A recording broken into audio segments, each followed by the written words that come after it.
जापानी भाषा का शब्द है जिसे कहते हैं तटीय तरंग। सुनामी हमेशा तभी क्षति पहुंचाती है जो समुद्र के किनारे पहुंचती है तब। जैसे मान लीजिए समुद्र के अंदर, उसकी ज़मीन के अंदर कोई भूकंप उत्पन्न हुआ तो इसका तो फोकस हो जाएगा ज़मीन के अंदर और इसका एपिसेंटर हो जाएगा समुद्र का नीतल। देखिए समुद्र में जहाँ जहाज चलती है उसे तल कहते हैं और जहाँ मरने के बाद आदमी डूब के नीचे चला जाता है उसे कहते हैं नीतल। तो ये एपिसेंटर हो जाएगा और ये पूरे पानी को हिला देगा, जिसका इफेक्ट इस तटों पर देखा जाएगा। यहाँ इसका इफेक्ट ज़्यादा देखने को नहीं मिलता है। यहाँ समझिए कि जो सुनामी होती है इसमें तीन ही चीज़ें होती हैं, या तो इसका वेवलेंथ, आयाम और स्पीड। आयाम का मतलब होता है ऊंचाई, वेवलेंथ का मतलब होता है कितनी लंबी तरंग है, ये चीज़ें होती है। अब जैसे देखिएगा बीच समुद्र में जब सुनामी चलती है तो ये तरंग ज़्यादा खतरनाक नहीं होती है, लेकिन जो तट पर पहुँचती है तो ही ज़्यादा खतरनाक हो जाती है।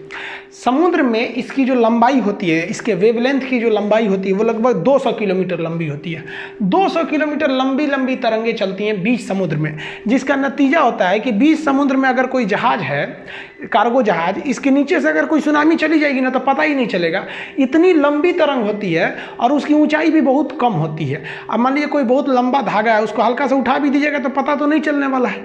तो इस वजह से सुनामी बीच समुद्र में कोई इफेक्ट नहीं करती है, पता भी नहीं चलता है लोगों को कि नीचे से सुनामी चली गई है। लेकिन यही जो तरंग इतनी लंबी है, जब वो समुद्र के तट पर पहुंचती है तो इस तट पर इसको आगे बढ़ने का रास्ता नहीं मिलता है, जिस वजह से ये ऊपर उठ जाती है, जिस वजह से ये तट पर खतरनाक हो जाती है।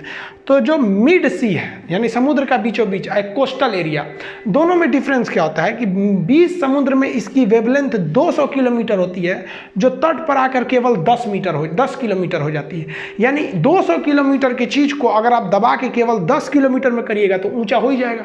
अब 200 किलोमीटर का कोई हाईवे है, सड़क है, दोनों ओर से दबाइएगा तो बीच में उठ जाता है।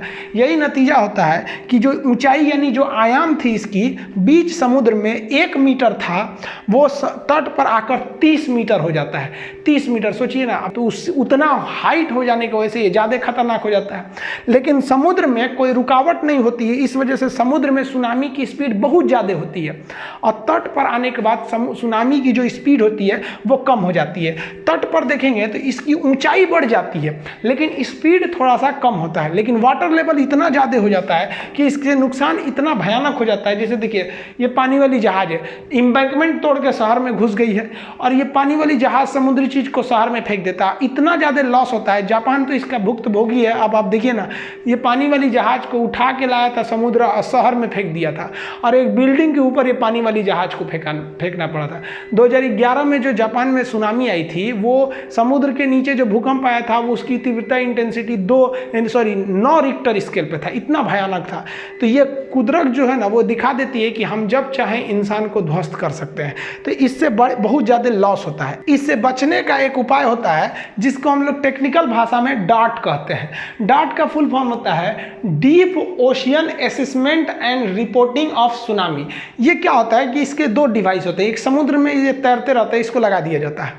ये क्या करता है, पता लगाता है कि समुद्र के तल में कोई भूकंप तो नहीं आया है, और अगर भूकंप आया है तो जेन्युइन है कि वहाँ से सुनामी उत्पन्न होगा। तो जब सुनामी उत्पन्न होता है तो उसके 8 घंटे पहले ये डार्ट नाम का मशीन सिग्नल भेज देता है अपने बेस सेंटर पे।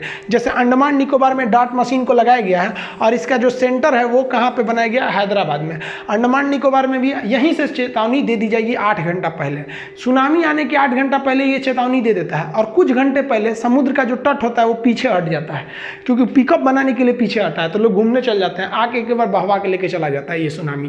तो भूकंप एक ऐसी चीज थी कि जिसकी हम पूर्वानुमान बहुत मुश्किल से कर पाते थे, जबकि सुनामी जो है उसका हम पूर्वानुमान कर सकते हैं।